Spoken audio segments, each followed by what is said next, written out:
কেউ কারো রিজিকে ভাগ বসায় না, কেউ না।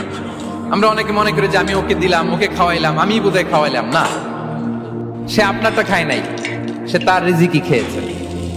আমাদের ঘরে আমাদের বন্ধু বান্ধব আসে অনেক সময়, আমাদের ঘরে অনেক সময় অতিথি আসে, তাদেরকে আমরা আপ্যায়ন করি, তাদেরকে খাওয়াই। আসলে সে আমারটা খায় না, সে কারটা খায়? তার নিজেরটাই খায়। বিষ্ণু ইসলাম এটা খুব সুন্দর করে বলেছেন। ওনার কাজিন চাচাতো ভাই আব্দুল্লাহ ইবনে আব্বাসকে একদিন অনেক নাসিহা করছিলেন। করতে করতে এক পর্যায়ে তিনি বললেন, ওয়া আলাম, ইবনে আব্বাসকে বলছেন, ওয়া আলাম আন্না মা আসাবাকা লাম ইয়াকুন লিইখতিআক ওয়া মা আখতাআকা লাম ইয়াকুন লিইউসিবাক। আব্দুল্লাহ, জেনে রেখো, যেটা তুমি পাওয়ার এটা তুমি কোনোদিন হারাবা না। যেটা তোমার হওয়ার কথা ছিল ওটা তুমি কোনোদিন মিস করবা না। আর যেটা তুমি পাওয়ার কথা না, গোটা বিশ্বের সব শক্তিকে হাতের মুঠোয় আনলেও সেটার দেখা তুমি পাবে না, পাবে না।